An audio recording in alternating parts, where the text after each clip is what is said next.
محترم حاضرین و حاضرات،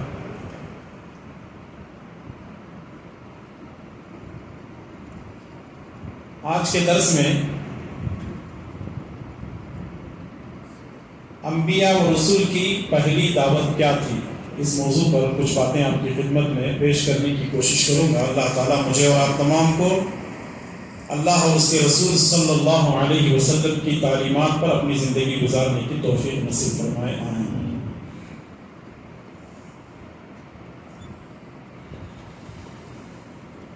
ابھی میں نے آپ کے سامنے سورہ نحل کی آیت نمبر 36 تلاوت کی ہے، ذرا یہ اس آیت کریمہ کو ہم سمجھتے ہیں۔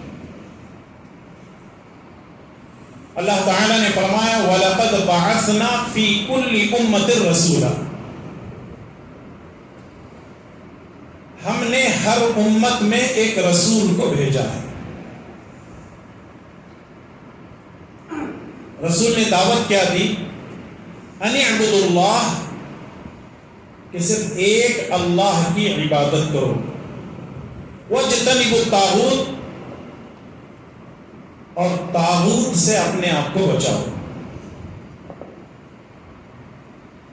ایک اللہ کی عبادت کرنے کا حکم تمام نبیوں نے دیا ہے، اور طاغوت سے یا طاغوت کی عبادت سے بچنے کی تاکید فرمائی ہے۔ ایک اللہ تعالیٰ کی عبادت کیا ہے؟ جیسے ہم کلمے میں پڑھتے ہیں، چاہے آپ اس کو کلمہ طیبہ میں لے لیں یا کلمہ شہادت میں لے لیں۔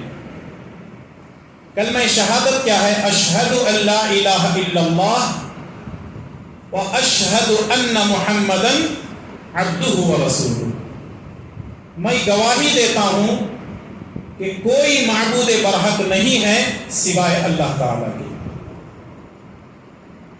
اور کلمہ طیبہ کیا ہے؟ لا الہ الا اللہ، نہیں کوئی معبود برحق سوائے اللہ کے۔ ایک مسلمان کلمے کے ذریعے سے اس بات کا اقرار کرتا ہے کہ معبود برحق اگر کوئی ہے تو وہ صرف اور صرف اللہ تبارک و تعالیٰ ہے، اور باقی جتنے ہیں وہ سارے معبودان باطل ہیں، جن کا قرآن و سنت میں کوئی ذکر موجود نہیں ہے۔ اور جو اللہ کی عبادت کرتا ہے وہی کامیاب ہے، اور جو اللہ کی عبادت میں کسی غیر کو شامل کرتا ہے وہ دنیا اور آخرت دونوں جہانوں میں ناکام و نامراد ہو سکتا ہے۔ تو نبیوں کی دعوت کیا تھی؟ ایک اللہ کی طرف وہ بلاتے تھے، وَاجْتَنِبُوا الطَّاغُوتَ، اور طاغوت سے بچنے کی اور تاکید کیا کرتے تھے۔ طاغوت کس کو کہتے ہیں؟ طاغوت کا اگر ہم اردو میں ترجمہ کریں گے تو اس کا معنی یوں ہوگا، بھلانگنا، حد سے زیادہ تجاوز کرنا۔ یا آپ انگریزی جانتے ہو تو یہ لفظ جو جلدی سمجھ میں آ سکتا ہے، بارڈر کراس کرنا، یعنی اللہ تبارک و تعالیٰ نے حدود قائم کیے ہیں کہ یہاں تم کو رہنا ہے، اس سے زیادہ جانے کو طاغوت کہا جاتا ہے۔ یہ ہے اس کا ڈکشنری میں معنی، لیکن امام مالک رحمۃ اللہ علیہ نے بڑی بہترین تشریح کی ہے اس میں۔ امام مالک رحمۃ اللہ علیہ فرماتے ہیں کل ما یعبد من دون اللہ فہو الطاغوت، اللہ کے علاوہ جس کسی کی بھی پوجا پرستش کی جاتی ہے وہ طاغوت ہے۔ اللہ کے علاوہ جس کسی کی بھی پوجا پرستش عبادت کی جاتی ہے وہ طاغوت ہے، چاہے وہ سورج چاند ستارے ہو، زمین آسمان ہو، درخت پہاڑ ہو، سمندر ہو، ندی نالے ہو، انسان ہو، جنات ہو، شیاطین ہو، جانور ہو، چرند پرند ہو، یا پھر سانپ بچھو ہو، جس کسی کی بھی پوجا اور پرستش کی جاتی ہو وہ طاغوت ہے۔ ایک دو الفاظ اور بھی اس میں استعمال کر لیں، زندہ انسان ہو یا مردہ انسان ہو، اگر اس کی بھی پوجا اور پرستش کی جاتی ہے تب بھی وہ کیا ہے؟ طاغوت ہے۔ تو اس کا مطلب یہ ہے کہ ایک اللہ کے علاوہ کسی اور کی عبادت کرنا طاغوت ہے، اور تمام نبیوں کی یہی دعوت تھی کہ ایک اللہ کی عبادت کی جائے۔ فَمِنْهُمْ مَنْ هَدَى اللَّهُ فَمِنْهُمْ مَنْ هَدَى اللَّهُ، اللہ تبارک و تعالیٰ نے بعض لوگوں کو ہدایت دے دی، وَمِنْهُمْ مَنْ حَقَّتْ عَلَيْهِ الضَّلَالَةُ، اور بعض گمراہ ہو گئے، کیونکہ ہدایت کا معاملہ اللہ تعالیٰ کے ہاتھ میں ہے۔ بعض کو اللہ تعالیٰ نے ہدایت دی تھی اور بعض تو گمراہ ہو گئے۔ فَسِیرُوا فِی الْأَرْضِ، زمین میں گھومو اور پھرو، زمین میں سیر کرو، فَانظُرُوا کَیْفَ کَانَ عَاقِبَةُ الْمُکَذِّبِینَ، ذرا جا کر کے دیکھو تو صحیح کہ جن لوگوں نے ہماری باتوں کا انکار کیا ہے، جھٹلایا ہے، ہم نے ان کے ساتھ کیا معاملہ کیا ہے۔ یعنی اللہ تبارک و تعالیٰ ہم کو یہ بتلانا چاہتا ہے کہ ایک اللہ کی عبادت کرو، اگر اللہ کی عبادت کیے بغیر کسی اور کی تم عبادت کرتے ہو تو پھر یاد رکھو تم سے پہلی قوموں کو ہم نے ہلاک و برباد کیا ہے، ہلاکت اور بربادی تمہارے بھی مقدر میں ہو سکتی ہے۔ تو اس سے یہ بات معلوم ہوتی ہے کہ تمام نبیوں کی دعوت یہی ہے کہ ایک اللہ کی طرف بلایا جائے۔ لیکن جب بھی ہم بات کرتے ہیں عقیدہ توحید کے سے ہٹ کر کے بات کرتے ہیں، اور نتیجہ یہ نکلتا ہے کہ لوگ اصل مسئلے سے ہٹ کر کے دوسرے مسائل میں ایسے الجھتے ہیں اور ایسے الجھاتے ہیں، اصل مسئلہ رہ جاتا ہے۔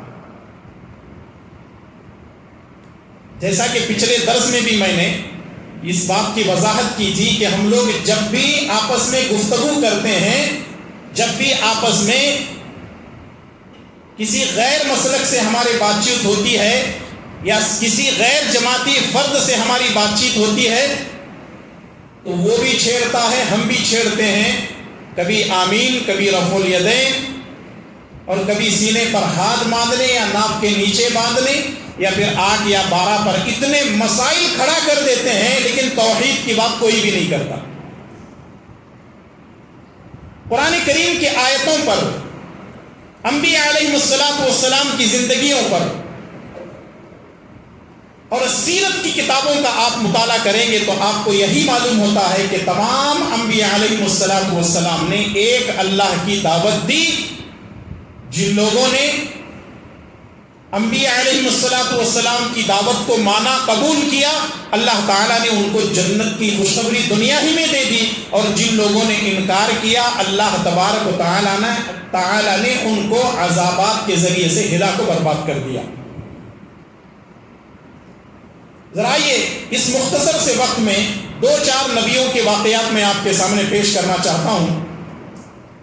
سب سے پہلے ہیں حضرت نوح علیہ السلام، جنہوں نے 1-2 سال نہیں، 100-200 سال نہیں بلکہ 950 سال تک لوگوں کو توحید کی دعوت دی۔ کہنا بڑا آسان ہے لیکن گزارنا بڑا مشکل ہے۔ 950 سال تک لوگوں کو، اپنی قوم کو توحید کی دعوت دی۔ اللہ تعالیٰ نے سورہ اعراف کی آیت نمبر 59 میں 59 میں ارشاد فرمایا، لقد ارسلنا نوحا الى قومه فقال یا قوم اعبدوا اللہ۔ ہم نے حضرت نوح علیہ السلام کو ان کی قوم میں اس لیے بھیجا تاکہ وہ یہ کہیں یا قوم اعبدوا اللہ، اور حضرت نوح علیہ السلام نے اپنی قوم سے کہا یا قوم اعبدوا اللہ، اے میری قوم خالص اللہ کی عبادت کرو، ما لکم من الہ غیرہ، آخر کیا ہو گیا کہ تم اللہ کو چھوڑ کر کس کی پوجا اور پرستش کر رہے ہو؟ انی اخاف علیکم عذاب یوم عظیم، کہیں میں اس چیز سے ڈرتا ہوں کہ کہیں اللہ تبارک و تعالیٰ تمہارے اوپر کوئی بڑا عذاب نہ نازل کر دے۔ ایک تو اللہ حضرت نوح علیہ السلام نے عقیدہ توحید کی دعوت ان کو دی اور ڈرایا بھی کہ دیکھو اللہ کے علاوہ کسی اور کی عبادت نہ کرو، اور ساتھ میں یہ کہا کہ کہیں اللہ تعالیٰ تمہارے اوپر عذاب نہ نازل کر دے۔ لیکن اس قوم نے حضرت نوح علیہ السلام کی باتوں کو نہیں مانا۔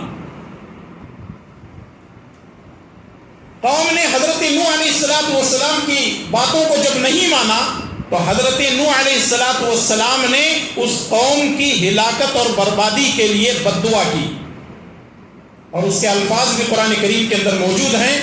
سورہ نوح کی آیت نمبر 26 اور 27 میں موجود ہے، وقال نوح رب لا تذر على الارض من الكافرين ديارا انك ان تذرهم يضل عبادك ولا يلدوا الا فاجرا كفارا۔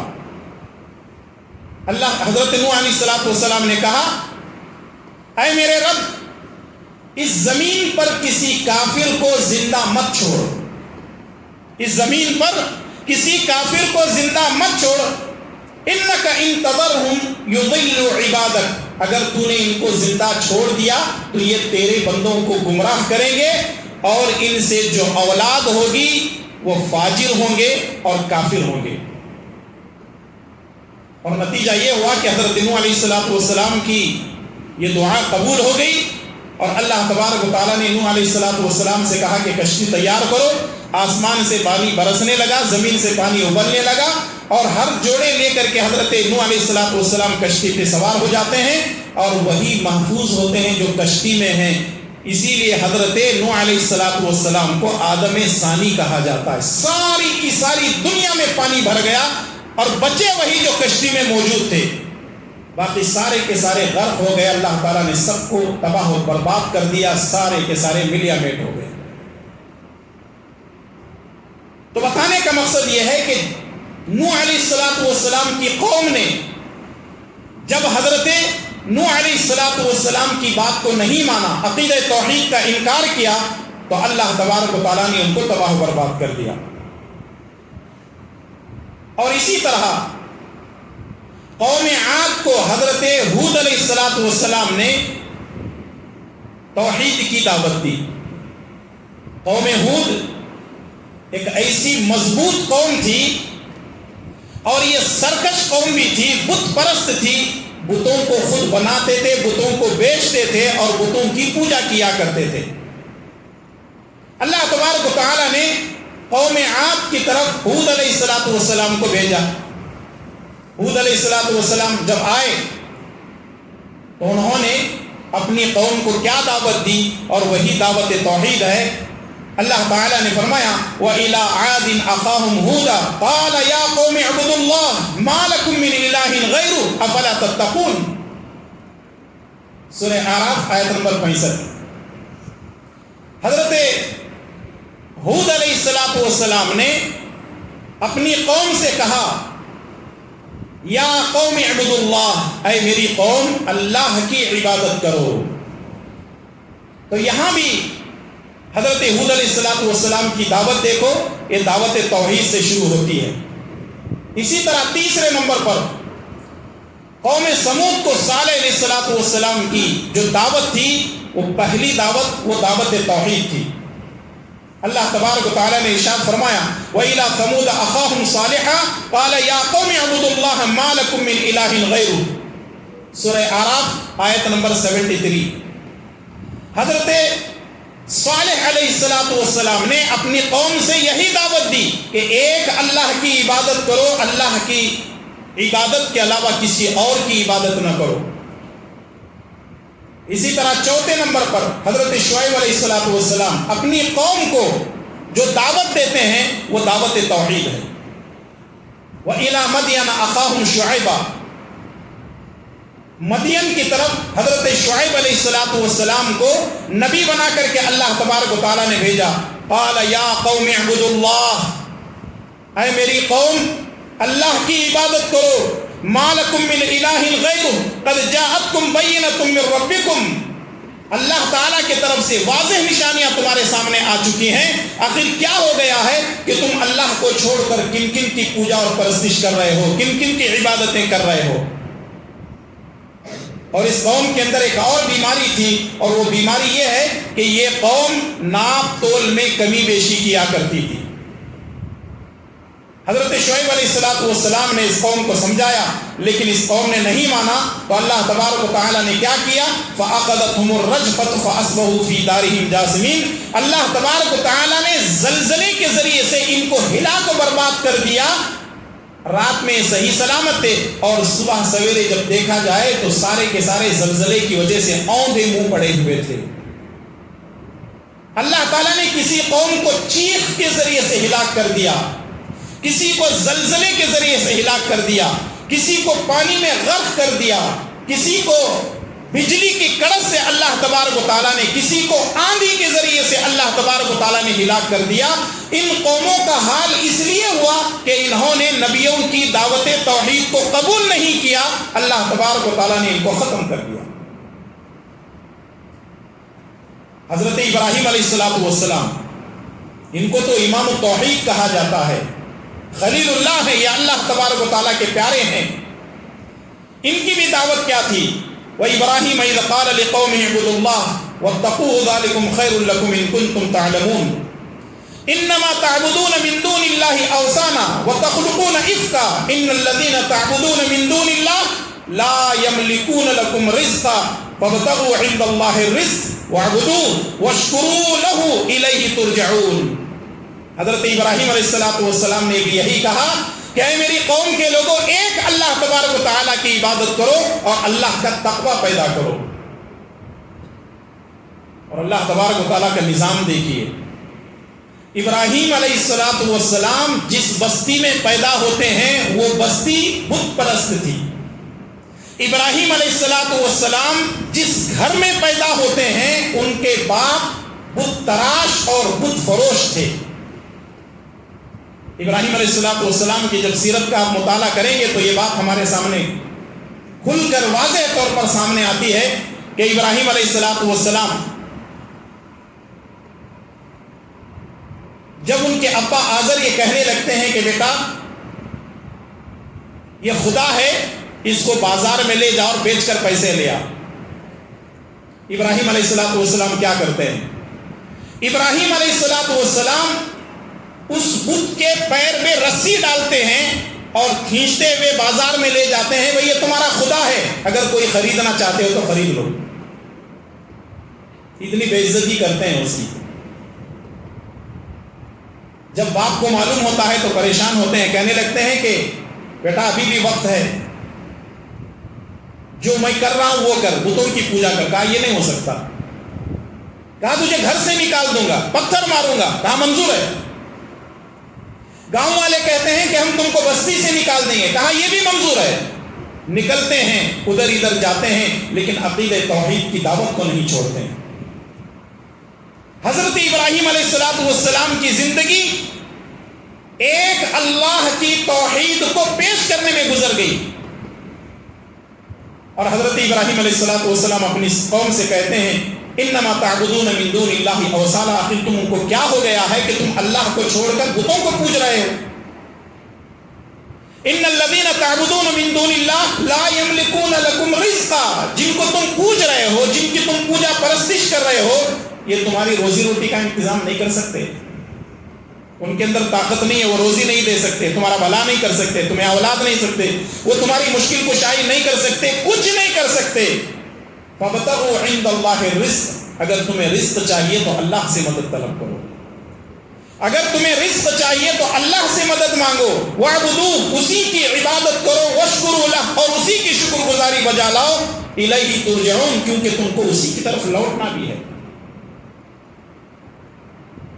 قرآن کریم کی ان تمام آیتیں اور انبیاء علیہ السلام کے ان واقعات سے یہ بات معلوم ہوتی ہے کہ تمام انبیاء علیہ السلام کی پہلی دعوت کیا تھی؟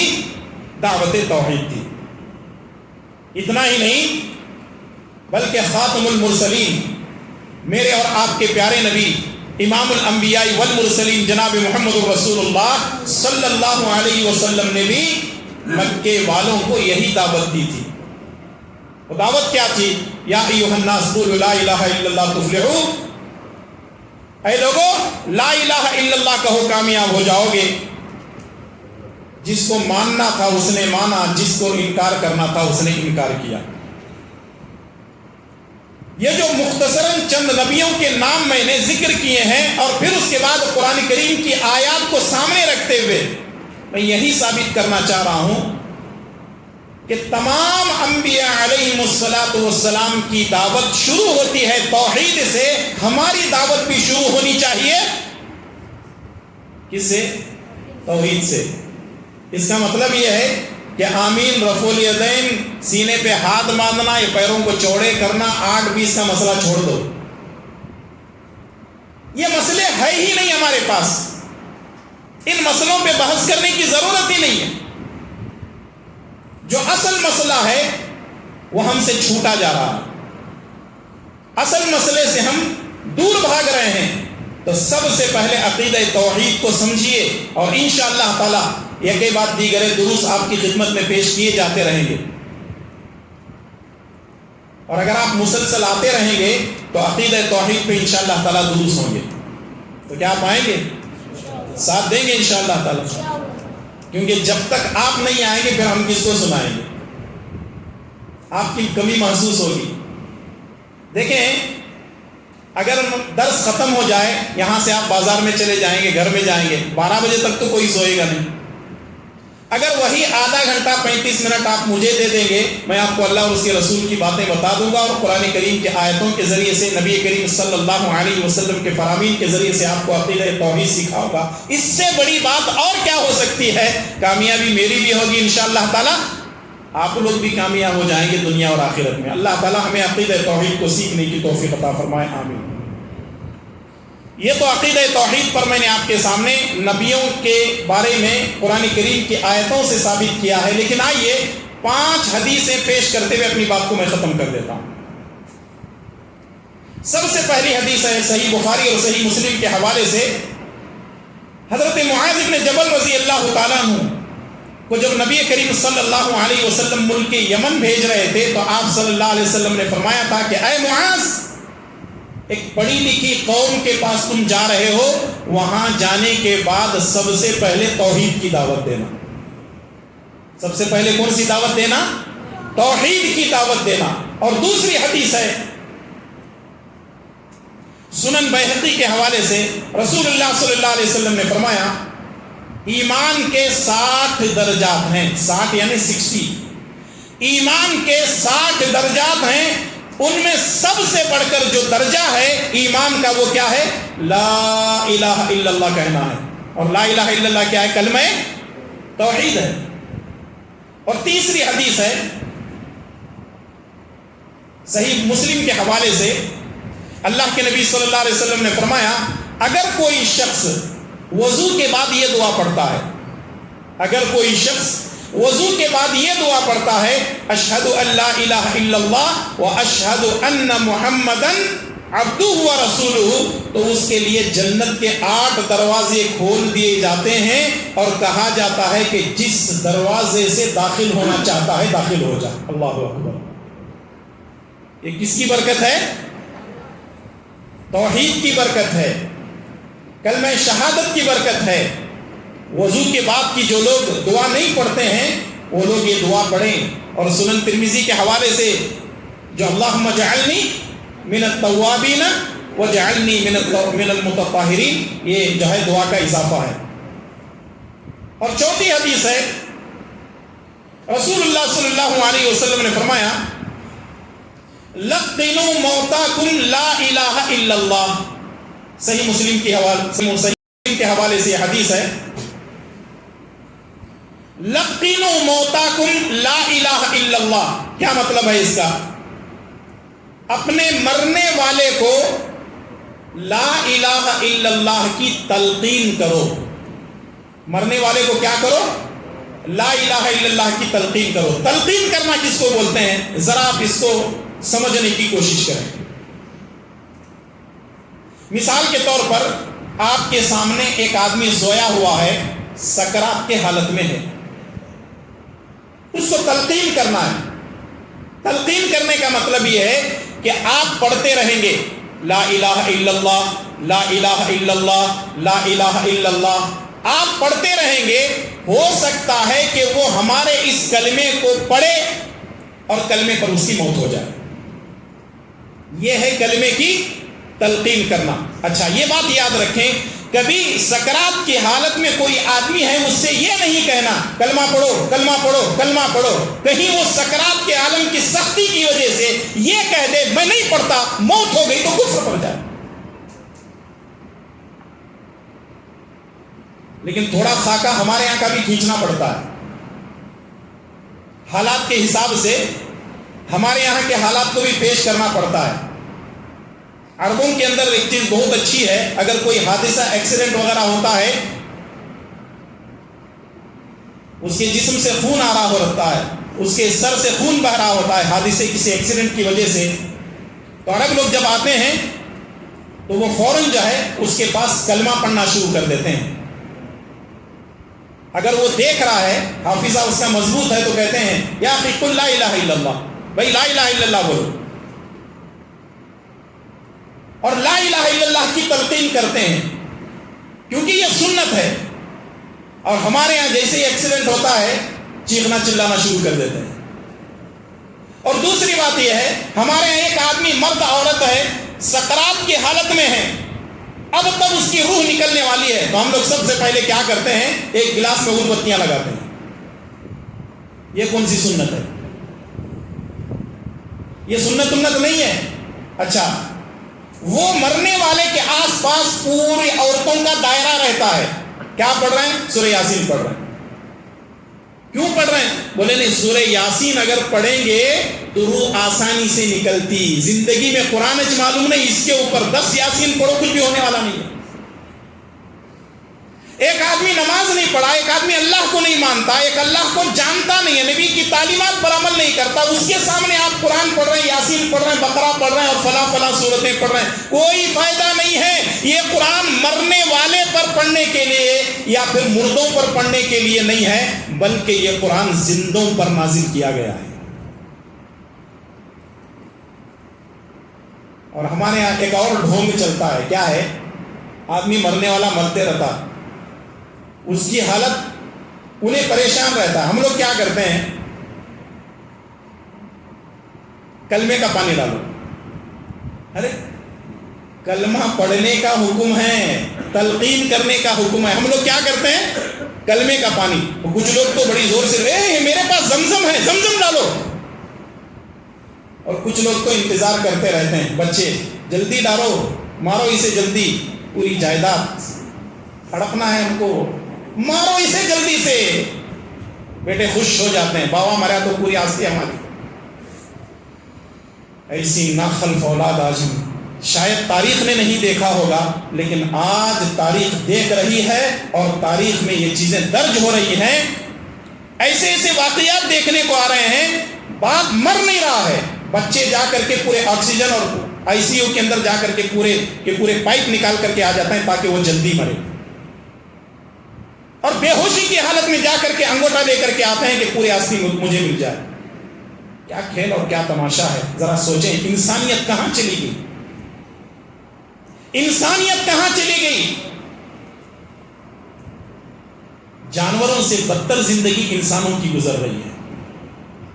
رسول اللہ صلی اللہ علیہ وسلم نے فرمایا لقنوا موتاکم لا الہ الا اللہ، مرنے والے کو لا الہ الا اللہ کی تلقین کرو۔ اور 5ویں حدیث یہ ہے من آخر کلام لا الہ الا اللہ دخل الجنہ، جو مرنے سے پہلے اس کی زبان سے آخری کلمہ لا الہ الا اللہ ہوگا وہ کہاں جائے گا؟ کہاں جائے گا؟ انشاءاللہ جنت میں جائے گا۔ اللہ اکبر۔ اللہ سے دعا کرو اللہ ہم سب کو بھی کلمے کی موت نصیب فرمائے، اللہ تعالی ہم کو ساری زندگی کلمے سے جڑ کر رہنے کی توفیق عطا فرمائے۔ مسند احمد کی روایت ہے، ایک یہودی بچہ ہمیشہ رسول اللہ صلی اللہ علیہ وسلم کی خدمت کیا کرتا تھا، بیمار ہو گیا اور وہ مسجد کی صفائی وغیرہ بھی کیا کرتا تھا۔ رسول اللہ صلی اللہ علیہ وسلم نے فرمایا وہ بچہ نظر نہیں آ رہا ہے، لوگوں نے کہا اللہ کے نبی وہ بیمار ہے۔ نبی کریم صلی اللہ علیہ وسلم اس یہودی بچے کی بیمار پرسی کے لیے جاتے ہیں۔ معلوم یہ ہوا صرف مسلمانوں کی ہی بیمار پرسی کرنا نہیں ہے، بلکہ اگر غیر مسلم ہے چاہے وہ یہودی ہی کیوں نہ ہو، اس کی بیمار پرسی کرنا یہ نبی کی سنت ہے صلی اللہ علیہ وسلم۔ نبی صلی اللہ علیہ وسلم گئے، جانے کے بعد آپ صلی اللہ علیہ وسلم حال چال دریافت کرنے کے بعد پوچھتے ہیں اللہ کہاں ہے؟ تو وہ آسمان کی طرف انگلی اٹھاتا ہے، نظریں اٹھاتا ہے. پھر اس کے بعد نبی صلی اللہ علیہ وسلم فرماتے ہیں میں کون ہوں؟ بولے آپ اللہ کے نبی ہیں. نبی صلی اللہ علیہ وسلم پوچھتے ہیں کیا تو اس بات کو مانتا ہے، گواہی دیتا ہے کہ اللہ یہ کہ میں اللہ کا رسول ہوں؟ تو وہ اپنے باپ کی طرف دیکھتا ہے. اس کا باپ یہودی عالم دین ہے، اس بچے کا باپ یہودی عالم دین ہے. بچہ باپ کی طرف دیکھتا ہے، باپ گردن ہلاتا ہے اور بیٹا کلمے کا اقرار کرتا ہے، اشہد ان لا الہ الا اللہ واشہد ان محمدًا عبدہ ورسولہ. جیسے ہی وہ کلمہ پڑھتا ہے، کلمہ شہادت کا اقرار کرتا ہے، تھوڑی دیر میں اس کی موت واقع ہو جاتی ہے، بچہ مر جاتا ہے. نبی کریم صلی اللہ علیہ وسلم یہ کہتے ہوئے وہاں سے نکلتے ہیں الحمدللہ الذی انقذہ من النار. الحمدللہ الذی، تمام تعریفیں اس اللہ کے لیے ہے، انقذہ من النار، جس رب نے اس بچے کو جہنم کی آگ سے بچا لیا. اللہ اکبر. ذرا سوچیں اور غور کریں، اس واقعے پر بھی غور کریں. نبی صلی اللہ علیہ وسلم اپنے چچا کو کہتے ہیں چچا کلمہ پڑھو. ابو جہل کہتا ہے کہ باپ دادا کے دین کو چھوڑ کر کے اپنے بھتیجے کے دین پہ مرے گا. یہاں تک کہ نبی صلی اللہ علیہ وسلم اپنے چچا کے ہونٹوں کے پاس کان لے جاتے ہیں اور کہتے ہیں چچا زور سے نہیں پڑھ سکتے ہو تو کان میں پڑھو، باقی سارا معاملہ میرا ہے، میں درست کر لوں گا. لیکن کفر پر ابو طالب کی موت ہوتی ہے اور ادھر یہ بچہ کلمہ پڑھ کر کے جو ہے اس دنیا سے جاتا ہے. تو وہ یوں سمجھیے کہ وہ کلمے کی موت جنتی موت ہے. اللہ اکبر. اور یاد رکھیں ہم دعا تو یہ کرتے ہیں اللہ کلمے کی موت دے، اے اللہ ہماری زبان سے کلمہ نکال دے، لیکن یہ نصیب کب ہوگا جب ہم ساری زندگی کلمے سے جڑ کر کے رہیں گے تو کلمہ یاد آئے گا. ساری زندگی کلمے سے کوئی تعلق ہی نہیں ہے اور مرنے کے وقت میں ہم یاد ہزار کو کرنے کی کوشش کریں گے لیکن کلمہ نکلنے والا نہیں ہے. اللہ ماشاء اللہ، مگر اللہ تعالیٰ جس کو چاہے یہ نصیب ہو سکتا ہے.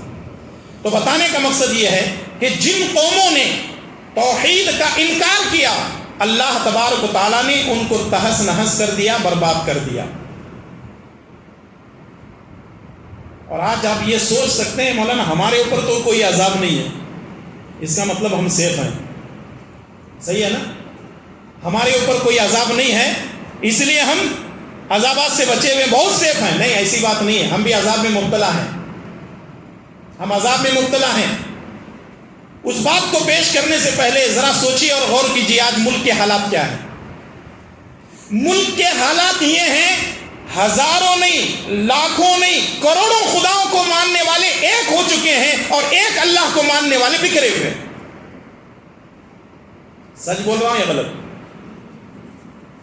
تاکید چاہیے آپ کی طرف سے، بات صحیح ہے یا غلط ہے؟ ہزاروں نہیں، لاکھوں نہیں، کروڑوں خداؤں کو ماننے والے آج ایک ہو چکے ہیں، لیکن ایک اللہ کو ماننے والے آج ایک ہونے کو تیار نہیں ہیں. اس سے بری قباحت اور کیا ہو سکتی ہے؟ اب ہم عذاب میں کیسے مبتلا ہیں؟ آئیے اسی حدیث کے ساتھ اپنی بات کو میں ختم کر دیتا ہوں. صحیح مسلم کی روایت، اللہ کے پیارے نبی صلی اللہ علیہ وسلم فرماتے ہیں کہ میں نے اللہ تعالیٰ سے 3 دعائیں مانگی. اے اللہ میری امت کو غرق عام کے ذریعے سے ہلاک مت کر. نمبر 2، اے اللہ میری امت کو قحط سالی کے ذریعے سے ہلاک مت کر. نمبر 3، اے اللہ میری امت کو خانہ جنگی کے ذریعے سے ہلاک مت کر. غرق عام کس کو کہتے ہیں؟ جیسے حضرت نوح علیہ الصلاۃ والسلام کی قوم تباہ و برباد ہوگی. اور دوسرے، اے اللہ میری امت کو، یاد رکھ رہے ہیں آپ لوگ حدیث؟ کیا ایسے ہی سن رہے ہیں؟ پہلی چیز غرق عام کے ذریعے سے ہلاک مت کر، دوسری چیز قحط سالی کے ذریعے سے ہلاک مت کر. قحط سالی کہتے ہیں بارش نہیں ہونے کی وجہ سے، جس کو ہم لوگ اپنی زبان میں دکنی زبان میں بولتے ہیں برگال. بارش نہیں ہونے کی وجہ سے اناج زمین میں سے کوئی چیز نکل نہیں ہے۔ اور تیسری چیز ہے اللہ میری امت کو خانہ جنگی کے ذریعے سے ہلاک مت کر۔ نبی صلی اللہ علیہ وسلم فرماتے ہیں کہ پہلی 2 دعائیں قبول ہوئی، تیسری دعا قبول نہیں ہوئی۔ پہلی 2 دعائیں قبول یہ ہوئی کہ یہ امت غرق عام کے ذریعے سے ہلاک نہیں ہوگی، یہ امت قحط سالی کے ذریعے سے ہلاک نہیں ہوگی۔ تیسری دعا قبول نہیں ہوئی، اس کا مطلب یہ ہے کہ یہ امت خانہ جنگی کے ذریعے سے آپس میں لڑ مر کر کے ہلاک و برباد ہو جائیں گے۔ آج مسلمان خانہ جنگی کا شکار ہیں۔ میں ایک مثال دے دیتا ہوں، زیادہ نہیں، بڑے سمجھدار لوگ ہیں آپ ماشاءاللہ۔ وہ مثال یہ ہے، میں ایک شارٹ فارم بول رہا ہوں، آپ اس کو سمجھیں۔ آج کل پورے ملک کے اندر کیا چل رہا ہے، جہاں کہیں بھی مسلمانوں کو پکڑ کر کہہ رہے ہیں JSR، سمجھ گئے کہ اور واضح کرنا پڑے گا، ضرورت نہیں ہے، سمجھ گئے ماشاءاللہ، ٹھیک ہے۔ کیا کہہ رہے ہیں؟ زبردستی بولنا پڑے گا، JSR بول۔ اچھا، ایک ویڈیو دیکھ کر مجھے حیرت ہوئی، مسلمان کو پکڑ کر کے بولتا ہے کہ تیرے مولانا کو گالی دے، محمد بن عبد الوہاب کافر ہے بول، اور وہ بھی بیچارہ کیا کرے گا، ٹھیک ہے کوئی کافر ہے، گالیاں دے، ہاں گالیاں دیتا ہوں، معین الدین چشتی اللہ کے ولی ہیں بولتا ہوں، ٹھیک ہے بول۔ اور پھر وہ بہت سارے نام لیے، میں بتانا نہیں چاہتا، وہ ویڈیو جو ہے فیس بک پر میں نے دیکھا، مجھے تعجب ہوا، یہ تو کافروں سے بھی بدتر ہے یہ قوم، یہ مشرکوں سے بھی بدتر یہ قوم ہے۔ وہ JSR کہنے پر مجبور کر رہے ہیں، اور یہاں غیر اللہ کے نام بولے جا رہے ہیں، لیکن یہاں مسلمانوں کا یہ حال ہے کہ وہ پکڑ کر کہہ رہے ہیں کہ ہماری طرفداری کرو گے تو اس ملک میں رہو گے، ورنہ تم نہیں رہو گے۔ میرے بھائیو اور دوستو، یہ کون سا اسلام ہے، یہ کون سا دین ہے، یہ کون سی توحید ہے، یہ کون سے نبی کی دعوت ہے؟ ان حالات میں ضرورت اس بات کی ہے، یہاں جتنے مرد حضرات ہیں، خواتین ہیں، آپ سے میں یہی گزارش کروں گا، عقیدہ توحید کو جانیے، توحید کی دعوت کو عام کیجئے۔ اور دیکھیں خانہ جنگی کا ماحول اتنا زیادہ ہے، ایک تو مسلکی جھگڑے، پھر جماعتوں کے جھگڑے، تنظیموں کے جھگڑے، اداروں کے جھگڑے، مسجدوں کے جھگڑے، مدرسوں کے جھگڑے، اور کچھ بچا گیا؟ اور بچا رہا ہے تو آپ کو میرے سے زیادہ معلوم ہے۔ تو یہ سارے جھگڑے، یہ آپسی رساکشی کیا ہے؟ یہ رسول اللہ صلی اللہ علیہ وسلم کی دعا قبول نہیں ہوئی ہے۔ اس کا مطلب یہ ہے، یہ نا اتفاقی رحمت نہیں ہے، بلکہ نا اتفاقی کیا ہے؟ عذاب ہے۔ کچھ لوگ ایک حدیث پیش کرتے ہیں، من گھڑت روایت، حدیث نہیں ہے وہ، کیا کہتے ہیں؟ اختلاف امتی رحمہ، کہتے ہیں کہ میری امت کا اختلاف رحمت ہے۔ یہ حدیث نہیں ہے، من گھڑت بات ہے۔ تو اس لیے ہر مسلمان کو چاہیے کہ وہ اختلاف نہ کرے، بلکہ اتفاق کے ساتھ اپنی زندگی گزارے۔ اور سب سے بڑے جس پر اتفاق ہو سکتا ہے وہ کیا ہے؟ عقیدہ توحید۔ جس پر سارے انسانوں کا اتفاق ہو سکتا ہے، مسلمانوں کا ہی نہیں، سارے انسانوں کا اتفاق ہو سکتا ہے، وہ عقیدہ توحید ہے۔ اور مسلمانوں کا اتفاق ایک شخصیت پر ہو سکتا ہے، اور وہ ہے اکیلے محمد الرسول اللہ صلی اللہ علیہ وسلم ہے۔ اللہ تعالیٰ مجھے اور آپ تمام کو عقیدہ توحید کو درست کرنے کی توفیق عطا فرمائے، اور ہم تمام کو عقیدہ توحید سیکھنے اور اپنی زندگی میں اپنانے کی توفیق عطا فرمائے۔ آمین۔ وصلی اللہ علی نبینا محمد وعلی آلہ وصحبہ اجمعین۔